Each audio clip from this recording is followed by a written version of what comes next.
오늘은 우연이 아닌 계획, 우연이 아닌 계획이라는 제목으로 하나님의 말씀 함께 나누고 또 라이베리아에서 어떻게 지냈는지 또 함께 선교 보고하는 시간 갖도록 하겠습니다. 세상 사람들은 우연이라는 말을 참으로 많이 사용합니다. 우연히 어떤 사람을 만나게 되고 우연히 어떤 것에 당첨이 돼서 선물을 받게 되고 또 우연히 어떤 기회를 잡아서 일을 진행하게 되는 우연히 때마침 어떠한 일을 만나게 됐다. 우연이라는 말을 참으로 많이 사용합니다. 그런데 과연 우리의 삶에 우연이란 존재할까요? 우리가 오늘 살펴보게 될 이 에스더 말씀은 우리에게 정말 수많은 우연에 대해서 보여주고 있습니다. 에스더서 1장부터 10장까지 살펴보게 되면 정말 셀 수 없을 정도로 많은 우연들이 등장하게 되고요. 또 1장부터 10장까지의 말씀 가운데에 하나님께서 어떻게 일하고 계시는지 우리에게 보여주고 있습니다. 하지만 에스더서를 눈 씻고 찾아봐도 하나님이라는 단어를 볼 수가 없습니다. 하지만 이 하나님이라는 단어는 에스더서에 기록되어 있지 않지만 에스더서 1장부터 10장까지 하나님의 보이지 않는 손이 하나님의 백성을 어떻게 지키시고 보호하시며 이끌어 가시는지에 대해서 우리에게 보여주고 있습니다. 오늘 에스더서 전반에 걸쳐서 인간의 눈에 보기에 얼마나 많은 우연들이 펼쳐지는지 또 하나님이 그 속에서 어떻게 일하시는지 함께 살펴보길 원합니다. 먼저 이 에스더서의 주인공인 에스더는 부모를 일찍 여였습니다. 부모를 일찍 여이고 사촌 오빠였던 이 모르드게의 손에 자라게 됩니다. 모르드게는 부모를 여인 이 에스더, 하닷사라고도 하던 이 에스더를 정말 자신의 딸처럼 양육을 하게 되죠. 그러던 중 우연히 아하수에로 왕의 왕후 와스디가 왕에게 잘못을 하여 왕후의 자리에서 폐위당하는 일을 당하게 됩니다. 그리고 우연히 이 에스더, 모르드게의 손에 딸처럼 길리었던 이 에스더가 그 왕후의 자리에 오르게 되죠. 인간의 눈에 보기에 에스더는 왕후에 오를 만한 어떠한 자격도 갖춰져 있지 않은 사람이었습니다. 먼저는 일찍이 부모를 여의었던 사람이었고요. 그리고 이 에스더는 유다 민족이었습니다. 이방인이었죠. 이방인이 왕후의 자리에 오른다니 이것은 가당치도 않은 일이었습니다. 하지만 우연히 이 아하수에로 왕의 눈에 에스더가 가장 예뻐 보였고 에스더는 이 왕후의 자리까지 오르게 됩니다. 그리고 에스더를 길리었던 이 모르드게는 우연히 성문에서 이 아하수에로 왕을 암살하려는 계획을 듣게 됐고 그것을 에스더에게 알려서 아하수에로 왕 암살 계획을 막게 됩니다. 이 보통의 경우라면 왕의 암살을 막았으니 큰 존귀와 또 관작, 부와 명예를 모르드게에게 주는 것이 마땅했을 것입니다. 하지만 어떻게 된 일인지 우연히 때마침 모르드게에게는 아무런 부와 권위, 명예, 권력 아무것도 주어지지 않았죠. 모든 유다인들, 모르드게를 포함한 모든 유다인들이 악한 원수 하만에 의해 죽음의 위기를 맞게 됩니다. 그리고 에스더서의 가장 유명한 말씀이죠. 죽으면 죽으리라 라는 고백을 하고 에스더는 아하수에로 왕의 앞에 나아갑니다. 왕의 부름을 받지 않고 나갔다가는 죽임을 당할 수도 있었지만 정말 우연히 아하수에로 왕의 눈에 왕후 에스더가 정말 그렇게 예뻐 보일 수 없었고 에스더는 왕의 그 내민 금규로 말미암아 생명을 구하고 또 왕이 내 나라의 절반을 너에게 떼어주겠다라는 말까지 듣게 되죠. 아하수에로 왕은 에스더가 무엇을 구하러 왔는지 되게 궁금했을 겁니다. 하지만 에스더는 그 당시에 그 자리에서 말하지 않고 왕이시여 왕이 원하시면 다음 날 내가 베푸는 잔치에 하만과 함께 오셔서 내가 그때 왕에게 말하겠습니다 라고 말을 하게 되죠. 그 때문이었을까요? 아하수에로 왕은 우연히 잠자리에 들지 못합니다. 잠이 오지 않았죠. 그래서 신하를 통해 역대일기를 나에게 좀 들려줘라. 그러면 내가 그 역대일기를 들으면서 잠을 청하겠다라고 말을 합니다. 근데 그 신하가 우연히 모르드게가 왕 암살 계획을 선포해서 막은 부분을 듣게 됩니다. 정말 우연이었죠. 그래서 왕은 이 모르드게에게 어떤 관작이나 종기를 베푼 것이 있느냐? 신하가 없습니다. 그러면 내가 실수했구나. 이 모르드게에게 어떠한 상을 줘야 될지, 내가 누구에게 물어봐서 이 상을 줘야 될지, 혹시 바깥에 어떤 신하가 있느냐라고 물어봤을 때 우연히 이 유다 민족을 죽이려고 했고 모르드게를 죽이려고 한 이 악한 하만이 바깥에 있었습니다. 그리고 왕이 부르자 하만이 들어오게 됐고요. 왕이 하만에게 내가 어떤 사람에게 이 큰 상을 주려고 하는데 이 큰 상을 어떻게 줬으면 좋겠느냐 물어보자 우연히 하만이 착각을 하게 됩니다.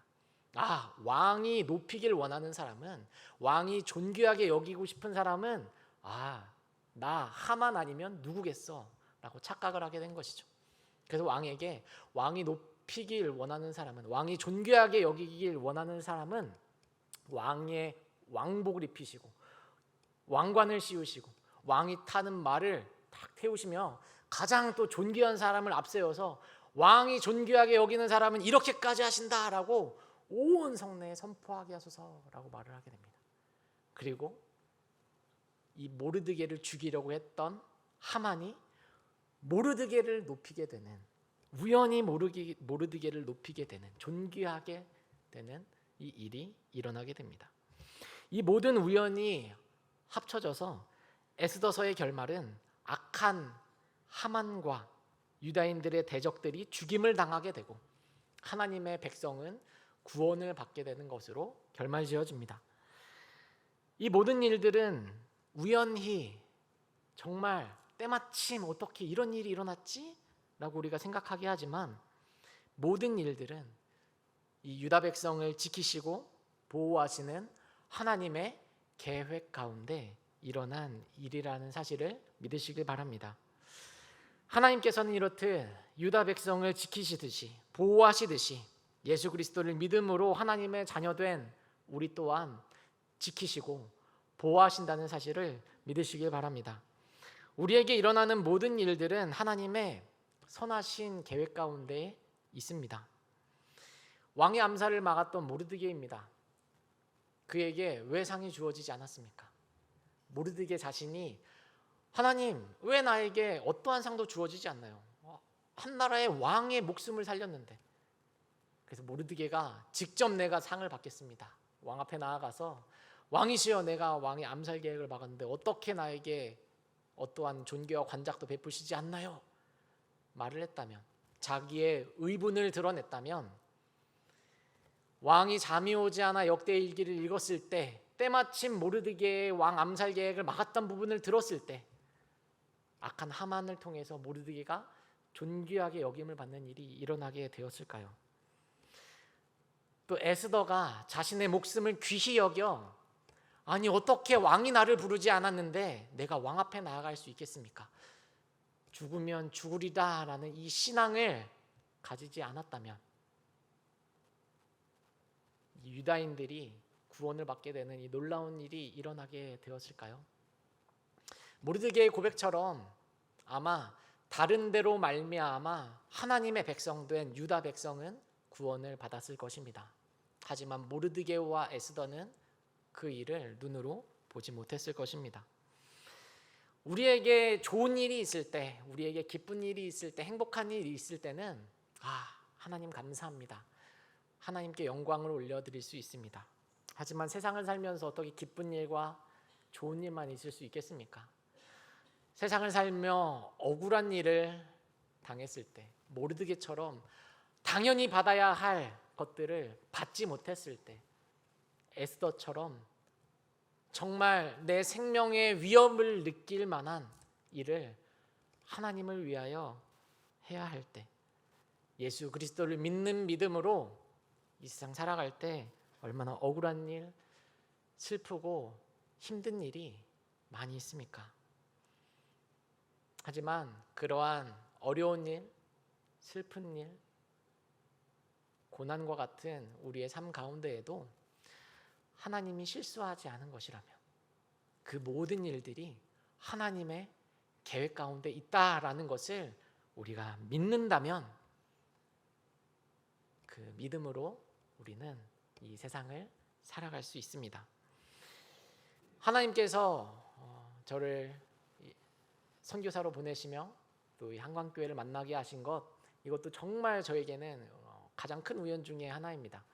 당시 광주에서, 전라남도 광주에서 사역하다가 광주의 교회가 또 여러 가지 어려운 일들 때문에 파송하지 못하게 되고, 그러면서 하나님께서 다른 교회를 만나 파송받길 원하시는구나 라고 생각이 들어 당시에 선교사를 파송하길 원하는 교회들이 몇 군데 있어서 3군데 정도 이력서를 내려고 준비하고 있었습니다. 그러면서 이제 정말 선교 나갈 때가 됐구나. 그래서 알고 지낸 목사님들 연락을 드리며 이제 제가 선교 나가려고 합니다. 준비하고 있습니다. 라고 이제 말씀을 드리려고 여러분들이 정말 잘 아시는 김영민 목사님, 그리고 신동신 목사님 찾아뵙고 인사드리고 이제 선교 준비하고 있습니다. 그리고 차은희 목사님도 만나뵙고 이렇게 인사를 드렸습니다. 근데 우연히 때마침 한광교회에서 주파송 선교사를 지금 찾고 있다라는 소식을 듣게 됐고, 정말 우연히 하나님의 계획 가운데 한광교회에서 주파송을 받게 되었습니다. 그리고 하나님께서는 저를 라이베리아라는 나라에 보내기로 작정하셨습니다. 그래서 라이베리아라는 나라를 보여주시고 그 나라 가운데 나아가게 하셨습니다. 이것은 우연히 일어나는 것이 아닙니다. 모든 것이 다 하나님의 계획이죠. 하나님, 나를 왜 라이베리아라는 나라에 보내십니까? 제가 라이베리아에 나아가지 않았다면, 가서 보지 않았다면 걱정이 좀 덜했을 겁니다. 하지만 라이베리아에 가서 살며 또 여러 가지 일들을 겪다 보니 이제 아내도 가야 되고, 그리고 새 아들도 같이 가야 되는데, 하나님, 다른 나라 다 놔두고 왜 저기 아프리카 서쪽 끝자락에 있는 라이베리아라는 나라에 나를 보내십니까? 왜 살기 힘든 그 나라에 내가 가야 합니까? 하나님이 실수하지 않으신 것이라면, 하나님이 정말 그 나라에 저를 필요로 하셔서, 그리고 저희 가정을 필요로 하셔서 그 나라 가운데 보내시는 것이라면, 하나님,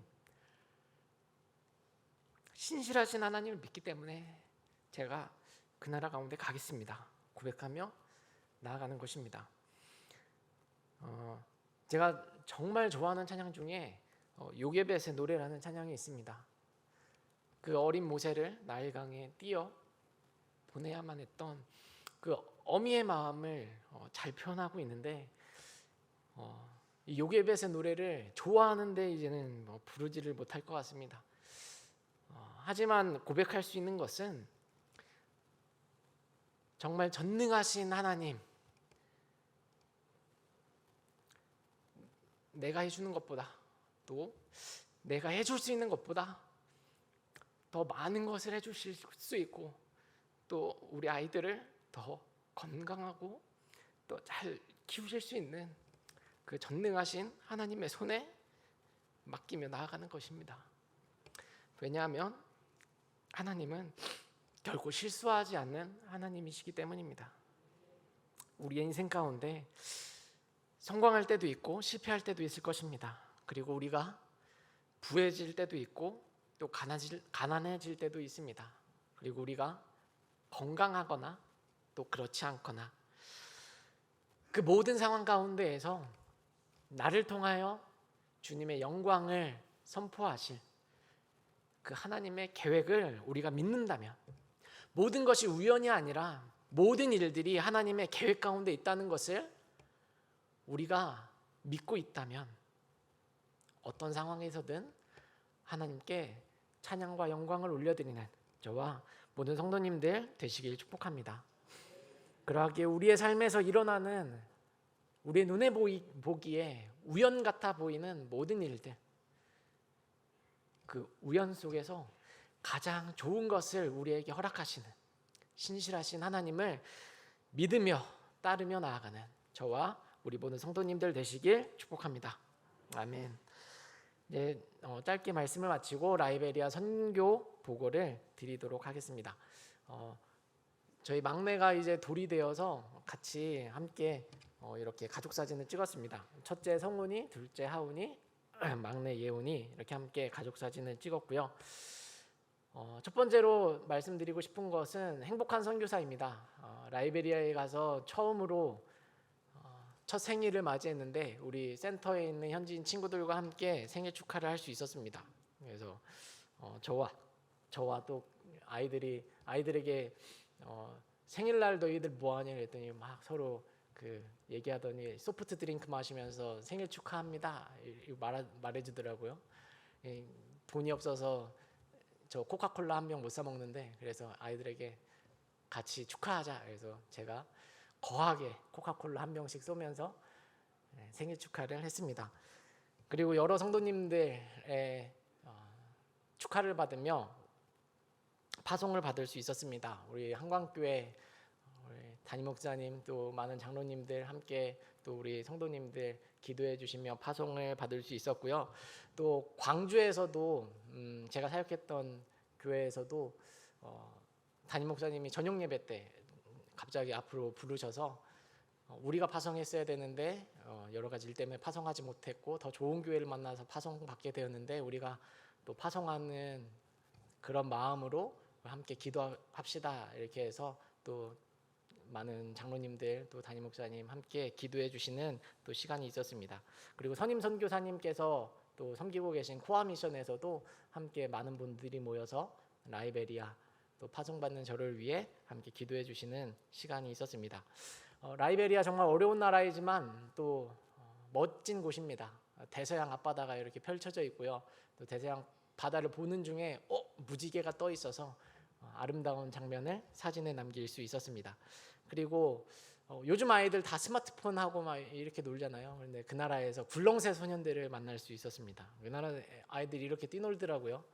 87년생이어서 제가 태어나고 다음에 88년도에 88 올림픽이 있었고 저도 뭐 봤을 것 같긴 한데 기억에 남지 않은 하지만 귀로는 많이 들었습니다. 88 올림픽 때 굴렁쇠 소년이 있었고 굴렁쇠를 굴려서 전 세계인이 보는 앞에서 그 운동장 한가운데를 가로질러 갔다. 근데 제가 여러 군데 교회를 돌아다니면서 다 여쭤봤는데 굴렁쇠 굴러보신 분들이 몇 분 안 계시더라고요. 근데 이 나라에서는 이렇게 굴렁쇠를 굴리며 놀고 있습니다. 아마 저희 새 아들들도 이렇게 굴렁쇠 굴리며 노는 날이 멀지 않은 것 같습니다.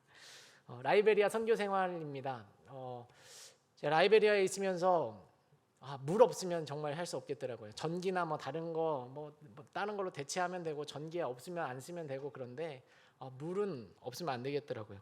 그래서 이 선교 센터에서 2년 동안 지냈는데 이 선교 센터는 또 라이베리아 전체는 거의 우물을 파서 이 우물을 식수로 사용합니다. 선교 센터는 이 우물물을 위에 물탱크 3층 높이의 물탱크가 있는데 거기에 물탱크로 전기가 들어올 때 올려서 그 물을 식수로도 사용하고요. 또 빗물은 또 빗물 탱크에 올려서 또 씻는 물로 그렇게 사용합니다. 근데 2주 전에 3주 전에 소식이 들렸는데 이 식수물 탱크는 괜찮은데 씻는 물 탱크 연결된 파이프가 어디에서 고장이 났는지 누수가 됐는지 그거를 못 찾겠다고 하시더라고요. 그래서 씻는 물 탱크 물을 지금 못 채우고 있는 상황이에요, 센터에. 그래서 수요일에 나가서 목요일에 도착하면 좀 가족들이 조금은 좀 걱정이긴 한데 가서 또 여러 가지 또 살 길을 찾을 수 있도록 기도 부탁을 드립니다. 물이 없을 때는 이렇게 우물에 가서 물을 길러옵니다. 저희 센터 맞은편에 있는 곳인데 펌프 이렇게 하면은 물이 나오고요. 그래서 그거를 컨테이너 박스에 담아서 씻는 물이나 여러 가지 용도로 물을 사용합니다. 다음으로 전기입니다. 센터는 하루에 5시간 정도 발전기를 통해 전기를 씁니다. 아침에 1시간, 점심에 1시간, 저녁에 3시간 정도. 라이베리아에도 국가 전기가 있거든요.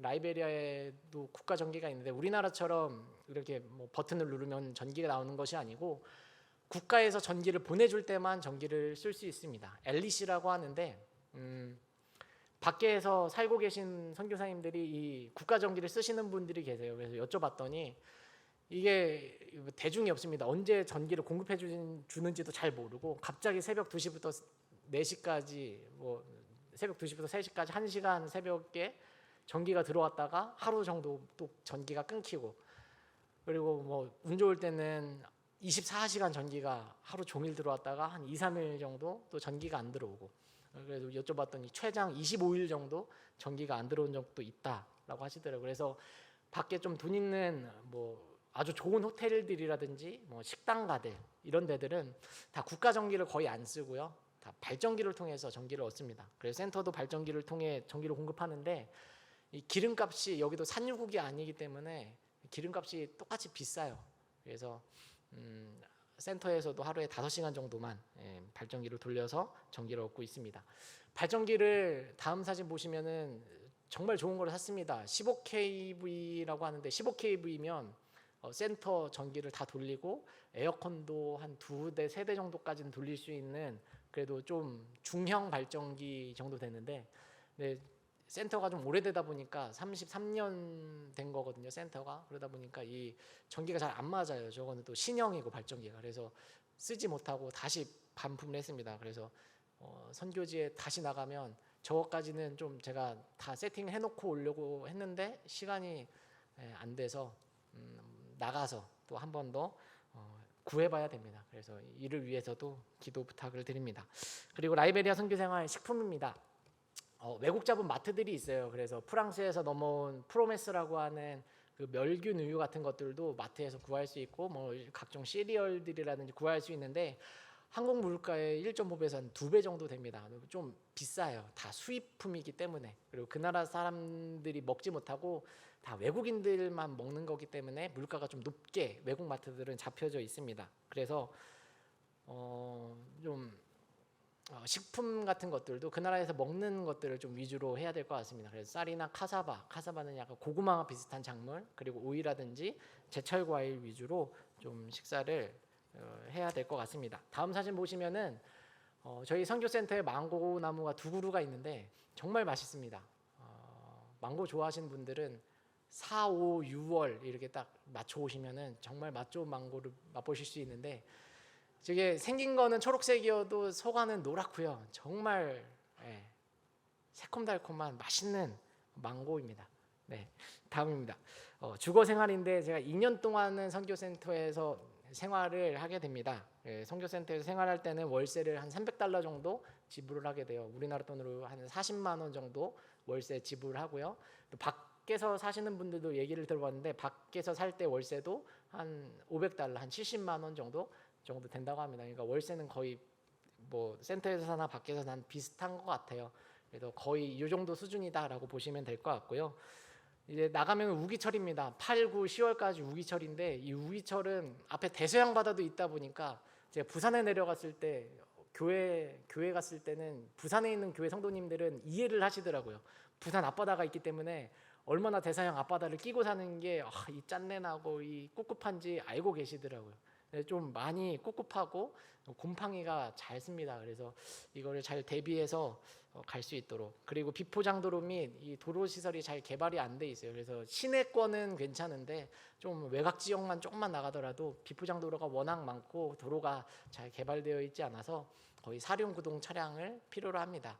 그래서 저도 가서 보니까 차량이 정말 어디 뭐 걸어 다닐 수 있는 곳이 없어서 사륜구동 차량을 필요로 하는데, 지금은 선교센터에 있을 때는 선교센터에 있는 차량들이 있어서 월 렌트비를 좀 내면서 지금 사용하려고 하고 있습니다. 그래서 2년 후에는 좀 독립할 예정인데, 2년 후에는 사륜구동 차량을 좀 구할 수 있도록 같이 기도해 주시길 부탁드립니다. 그리고 비자는 1년 거주 비자 신청 후에 계속 연장해서 생활하고 있습니다. 라이베리아 선교 사역입니다. 선임 선교사님이 35년 전에 사역하시면서 세우신 개척하신 한인 성천교회가 있고요. 추석교회는 약 한 12명 정도 되는데 절반 정도가 선교사님들이고 6분 정도가 현지 교민들입니다. 그리고 현지 개척교회 제가 지금 맡고 있는데 장년 15명 그리고 어린이 35명 정도 함께 모여서 예배드리고 있습니다. 다음 사진 보시면 아이들이 전통악기인데요. 제가 처음 나가서 아이들에게 축도했던 사진이고요. 또 다음 사진 보시면 아이들이 전통악기 살사 연주하고 또 염소 가죽으로 북을 만들어요. 진배를 만들어서 연주하며 하나님께 찬양드리고 있는 모습입니다. 다음 사진은 제가 설교하고 있는 사진하고 또 한 아이가 교회에 왔는데 저렇게 울어요. 왜 울고 있을까요? 백인을 처음 봐서 저렇게 웁니다. 저 꼬마 여자아이가 저희 교회 처음 왔는데 저를 처음 보고 그렇게 울어요. 막 사탕을 쥐어줘도 울고, 제가 주는 건 받지 않고 제가 조금만 다가가도 자지러지게 막 웁니다. 경기를 일으키면서. 근데 백인을 처음 봐서 운대요. 그래서 이런 일을 겪으면서 야, 우리나라에 처음 오셨던 선교사님들은 어땠을까? 서양 귀신이라고 막 손가락질을 했잖아요. 얼마나 어려운 가운데 선교하며 우리나라를 위해 애쓰셨는지를 느끼는 시간이었습니다. 다음 사진 보시면은 제가 지내고 있는 콩고타운 그 뒤쪽 마을에 보면은 뒤쪽 마을에서 매주 토요일마다 전도를 하고 있어요. 전도하다가 만난 우리 친구들이고요. 그 친구들이 사는 곳이 다음 사진 보시면은 저렇게 되어 있습니다. 쓰레기 문화가 없어요. 쓰레기통 문화가 없어요. 그래서 아이들에게 뭐 사탕을 나눠줘도 아이들이 사탕을 먹고 그냥 바닥에 다 버려버려요. 그리고 플라스틱 그 백에 들어있는 물, 그냥 비닐봉지 물을 마시는데 비닐봉지 물을 마시고도 그냥 바닥에 버려버리면, 그러니까 이렇게 좀 쓰레기가 많이 쌓여 있고 또 지대가 낮다 보니까 많은 좀 오염수들이 모여 있는 곳입니다. 그래도 아이들이 정말 해맑게 웃고 지냅니다. 어디서 구했는지 모르겠지만 골판지 상자를 이렇게 뚝딱뚝딱 만들어서 저런 멋있는 집을 만들어요. 그래서 다음 세대의 미래인 이 아이들이 라이베리아를 정말 하나님의 나라로 만들 수 있도록 기도해 주시고, 저 아이들이 정말 꿈과 희망을 잃지 않고 살아갈 수 있도록 더욱더 기도 부탁을 드립니다. 라이베리아 선교사역 시골 정탐 다녀왔습니다. 로파 지역인데 라이베리아 거의 최북단에 위치해 있습니다. 제가 지내고 있는 곳은 사진에 보시면 저 별표 쳐져 있는 몬로비아 수도에서 지금 지내고 있고, 차로 11시간 걸려서 저희 로파 지역에 정탐을 다녀왔습니다. 다음 사진 보시면은 로파 이 표지판을 보고 감사하게 사진을 찍은 사진이고요. 또 그 다음 사진 보여주시면, 처음에는 정말 반짝반짝 새 차였는데 딱 도착하니까 저녁 11시였고 그리고 차가 저렇게 됐습니다. 건기 때 일부러 갔는데도, 비가 안 오는 건기 때 갔는데도 이 길이 너무 좋지 않아서 저 차가 막 이렇게 쿵쿵쿵 이렇게 벽을 들이받으면서 그 반동으로 막 올라가고요. 그리고 진흙에 빠졌을 때는 다 내려서 이제 밀어서 가야 되는. 그래서 시골 사역할 때는 와, 정말 쉽지는 않겠구나. 그리고 우기 때는 거의 못 가시더라고요. 그래서 이렇게 시골을 볼 수 있었습니다. 그리고 로파 지역에 가니까 좀 고지대다 보니까 커피를 재배하는데, 저도 잘 모르는데 커피에 3개 품종이 있다고 하더라고요. 무슨 품종? 그리고 리베리카 원두가 있는데 이 리베리카의 원조가 이 라이베리아라고 합니다. 그래서 이 라이베리아에서 키우는 커피 나무는 좀 더 키가 크고 그리고 커피 열매도 크고 그러다 보니까 커피 저 씨앗도 큰, 그래서 커피를 좋아하시는 분들은 또 시기를 잘 맞춰서 11월, 12월 맞춰서 오시면 신선한 커피를 맛보실 수 있습니다.